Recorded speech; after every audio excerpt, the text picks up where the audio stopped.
तो फिल्म की शुरुआत होती है एक फैमिली से, जिसमें नाज अपने बेटे और हस्बैंड रूड के साथ अपने डैड के घर जा रही थी। रूड उससे कहता है, जाकर वहाँ अपने होश खो मत बैठना, अकलमंदी से काम लेना। असल में नाज के डैड ने उसी की बेस्ट फ्रेंड से शादी कर ली थी और उसी की वजह से नाज इस टाइम भी गुस्से में नजर आ रही थी। रूड कहता है, अगर तुम ज्यादा लड़ाई की तो तुम्हारे हाथ कुछ नहीं आने वाला, सब वो लड़की ही ले जाएगी। नाज के डैड की एक फार्मास्यूटिकल कंपनी थी और सुनने में आया था कि उनके हाथ एक बड़ा इन्वेस्टर आ गया है जो अब उनकी कंपनी को खरीदना चाहता है और ऐसे वो लोग अमीर हो सकते हैं। पूरे रास्ते समझाने के बाद रूड नाज को डैड के घर ले ही आता है। खैर, दूसरी तरफ अब फाइनली हम नाज के डैड को देख लेते हैं। पिछले कई दिनों से इनके ऊपर एक ऐसा फार्मूला बनाने का जुनून सवार था जो किसी की भी जवानी को लौटा सकता था या किसी बुरे इंसान को दोबारा से जवान बना सकता था, यहाँ तक कि मौत से हमेशा हमेशा के लिए बचा भी सकता था। आखिर जब वो फार्मूला बना लेता है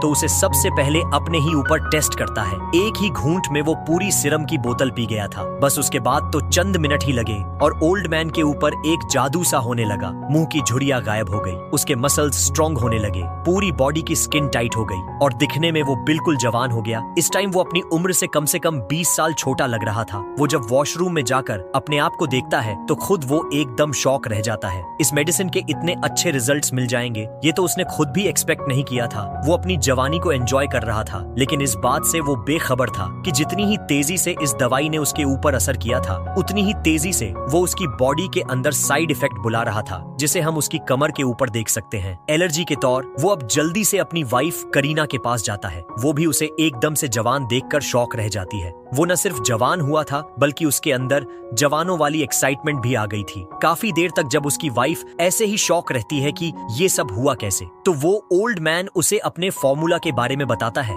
वो कहता है कि इस मेडिसिन को पीने के बाद मैं अंदर से भी अपने आप को पावरफुल फील कर रहा हूँ और मैंने ये जो चीज बना दी है तुम्हें यकीन नहीं आएगा। ये खरीदने के लिए पूरी दुनिया मरने लगेगी और बड़ी बड़ी फार्मास्यूटिकल कंपनी हमसे फार्मूला खरीदेंगे और हम माला माल हो जाएंगे। अभी तक भी वो इस बात से अनजान था कि सिरम ने साइड इफेक्ट भी कर दिया था। उसकी कमर पर जख्म बन गया था जो अब बढ़ता जा रहा था। खैर, दूसरी तरफ रूड नाज को पूरे रास्ते समझाने के बाद आखिर उसे उसके डैड के घर ले आता है। उसका वेलकम करने के लिए करीना खुद बाहर आई, लेकिन नाज ने उसे एक नजर नहीं देखा क्योंकि इस लड़की ने दोस्ती में धोखा दिया था, उसके ही डैड से शादी कर ली थी। यहाँ पर माहौल काफी करीब लगता है, जिसकी वजह से करीना भी उदास और परेशान हो जाती है। नाज का बेटा रेहान करीना से प्यार से मिलता है, पर नाज अपने बेटे को दूर करते हुए उसे वार्न करती है कि आइंदा के बाद उसे हाथ लगाने की या उससे कुछ भी लेने की जरूरत नहीं। नाज अंदर आती तो सबसे पहले अपने भाई के कमरे में जाती है। उसका सुस्त भाई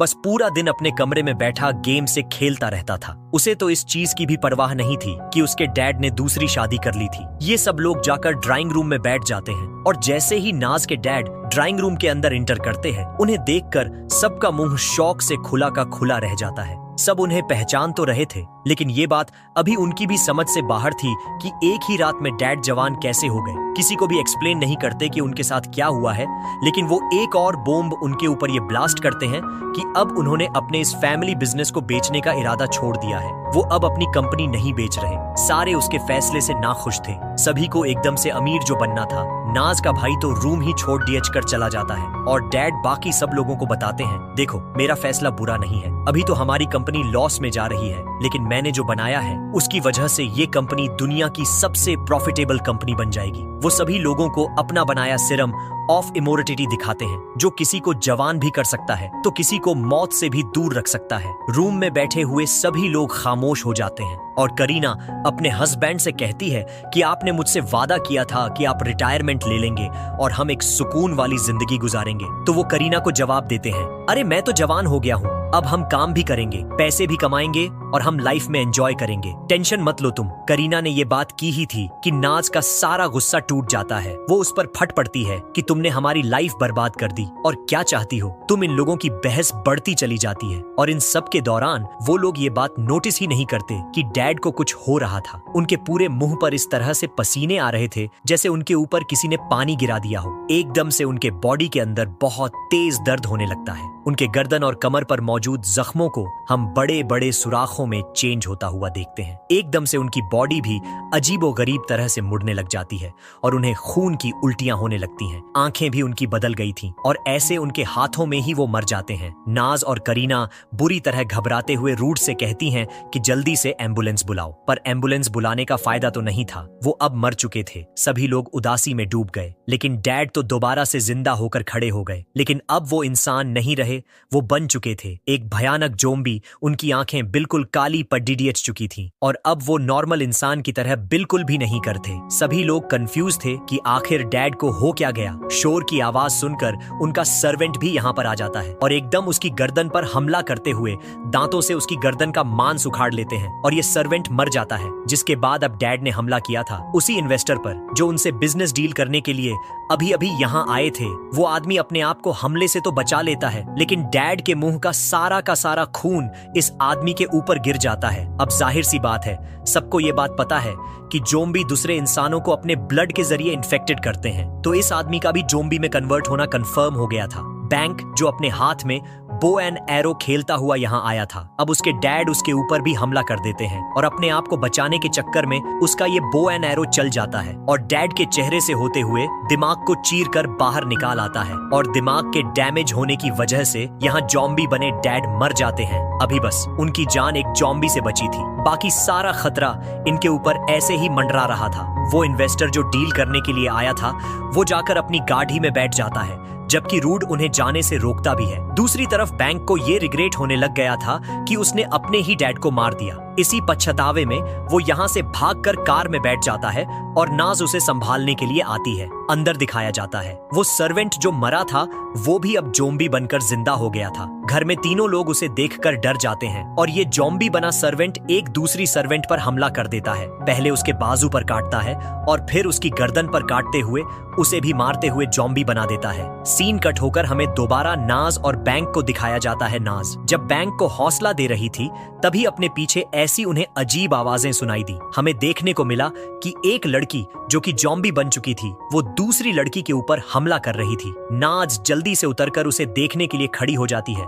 तो वो लड़की उसी के ऊपर हमला करने के लिए बढ़ जाती है। बैंक अपनी बहन को बचाने के लिए उस ज़ॉम्बी के ऊपर अपनी गाड़ी चढ़ा देता है। ऐसे ज़ॉम्बी की हाफ बॉडी बुरी तरह क्रश हो जाती है, लेकिन इसके बावजूद भी वो ज़ॉम्बी जिंदा रहती हैं। घर पर बचे थे करीना, रूड उसका बेटा और एक सर्वेंट जो अपने आप को बचाने के लिए इस घर से भागने की कोशिश करते हैं। नाज भी जब अपने बेटे को लेने के लिए घर के अंदर आती है तो देखती है कि अब तो घर में कोई भी नहीं था। घर के बाहर वो आधी क्रश हुई भी ज़ॉम्बी गर्ल अपने हाथों से चलते हुए उसका पीछा कर रही थी उसे मारने के लिए।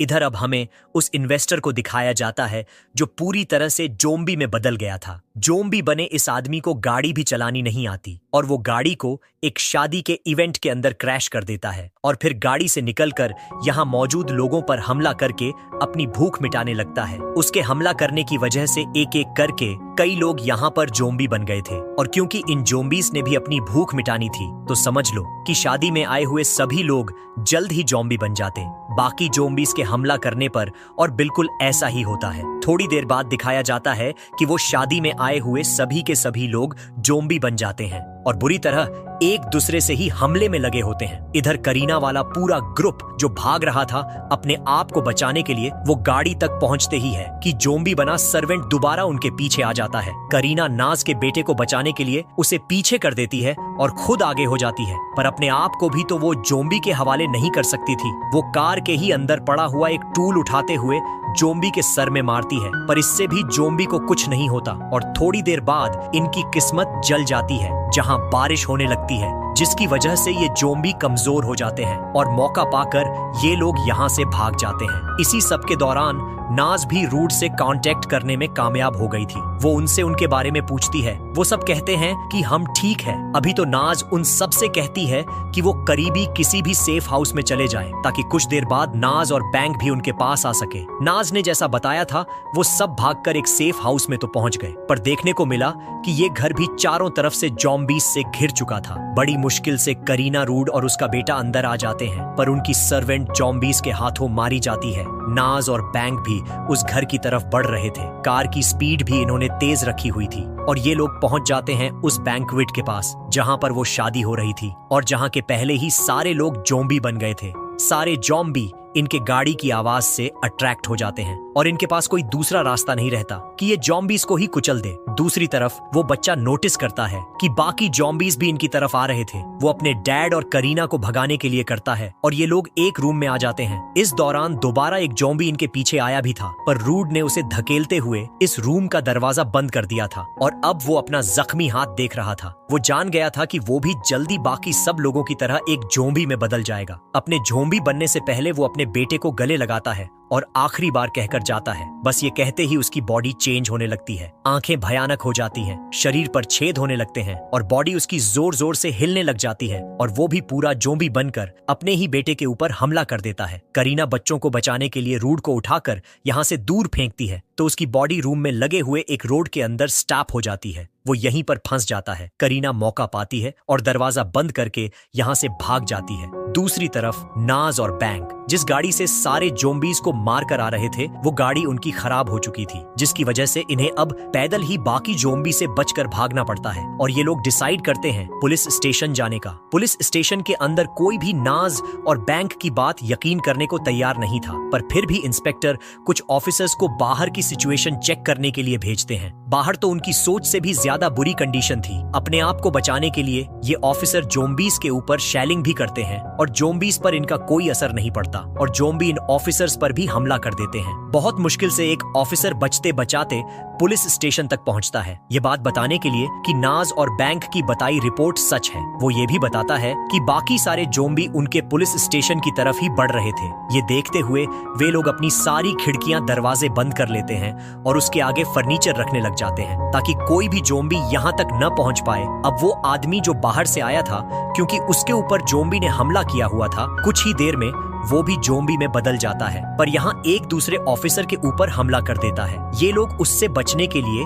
उसे जबरदस्ती लॉकर में कैद कर देते हैं। जो ऑफिसर्स यहाँ पर बचे थे वो बाकी पुलिस स्टेशन से कांटेक्ट करते हुए उनको सिचुएशन के बारे में बताने की कोशिश कर रहे थे, पर दूसरे स्टेशन से उनका कांटेक्ट नहीं हो पाता। जबकि नाज को यहाँ पर करीना कॉल करती है और बताती है कि उनके साथ के सभी लोग ज़ॉम्बी बन चुके हैं और बस वो और रहान ही ठीक है। नाज उसे हौसला रखने को कहती है और साथ ही अपने बेटे का भी ख्याल रखने की जिम्मेदारी देती है। यहाँ पर पुलिस ऑफिसर पुलिस स्टेशन की छत पर आकर देखते हैं कि बाहर ज़ॉम्बी बुरी तरह से तबाही मचाई हुई थी। वो बैंक और नाज से कहते हैं कि आप लोगों को हमारा साथ देना होगा, हमें इन ज़ॉम्बीज से लड़ना होगा। ये लोग ज़ॉम्बीज से बचने के लिए पूरी तैयारी करते हैं, बुलेट प्रूफ जैकेट पहनते हैं, मास्क वगैरह लगाते हैं और उसके बाद शेलिंग गन्स लेकर बाहर निकल आते हैं। पहले वो शेलिंग गन्स चलाकर शोर करके सभी ज़ॉम्बीज को अट्रैक्ट करके एक जगह लेकर आते हैं और फिर उनके ऊपर गोलियां मारते हुए उन्हें खत्म कर ही रहे होते हैं कि सिचुएशन और ज्यादा बिगड़ जाती है। इन गोलियों की आवाज से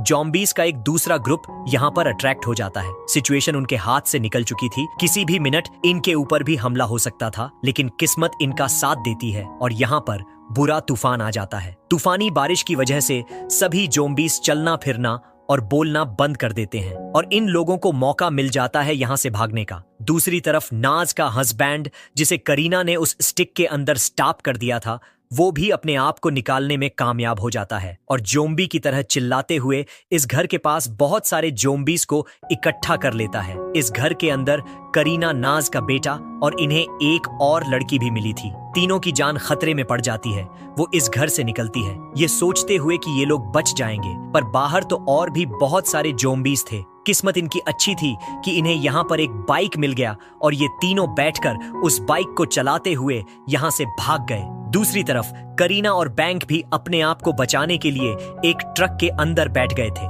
नाज रोने लगी थी क्योंकि उसे पता था कि अब उसके पास कुछ भी नहीं बचा, लेकिन तभी वो देखती है कि करीना और उसका बेटा बाइक पर बैठे उन्हीं की तरफ आ रहे थे। उन्हें देखकर नाज बहुत ज्यादा खुश हो जाती है, लेकिन तभी नोटिस करती है कि बहुत सारे ज़ॉम्बीज उनके पीछे आ रहे थे। सभी ज़ॉम्बीज को मारने के लिए वो अपना ट्रक उनके ऊपर चढ़ा देती है, जिससे काफी सारे ज़ॉम्बीज तो मर जाते हैं, लेकिन काफी सारे ज़ॉम्बीज इसी ट्रक के आसपास ही जुड़ जाते हैं। कुछ ही देर में ट्रक की ब्रेक भी फेल हो जाती है और बैंक पुलिस स्टेशन में ऑफिसर को कॉल करके बताता है कि बाहर ज़ॉम्बीज की सिचुएशन और भी ज्यादा खराब हो गई है और हम अपने आप को बचाने के लिए पुलिस स्टेशन की तरफ ही बढ़ रहे हैं। अभी वो बात कर ही रहे थे कि उनसे ये ट्रक कंट्रोल नहीं होता और जाकर इसी बिल्डिंग के अंदर क्रैश हो जाता है। सभी लोग इस ट्रक से निकल जाते हैं, पर बैंक की टांग इसी ट्रक के अंदर फंस जाती है। सभी ज़ॉम्बीज का इनके ऊपर हमला हो जाता है और न चाहते हुए भी ये काफी सारे ज़ॉम्बीज का शिकार हो जाते हैं। एक ऑफिसर यहाँ पर था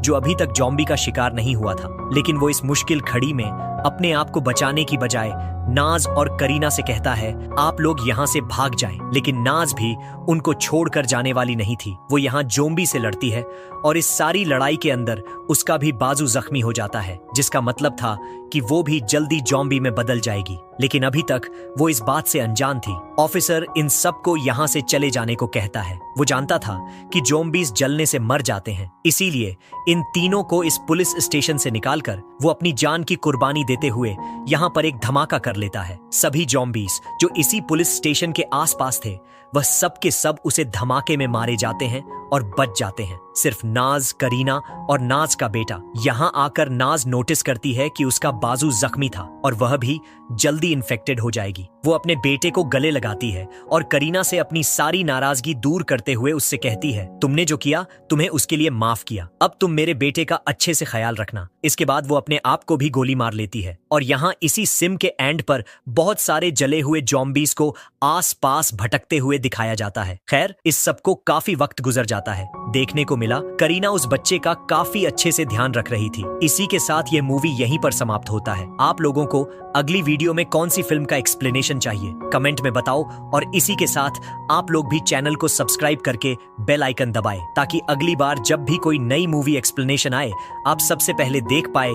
तो मिलते हैं अगली रोमांचक कहानी में, तब तक के लिए जय हिंद।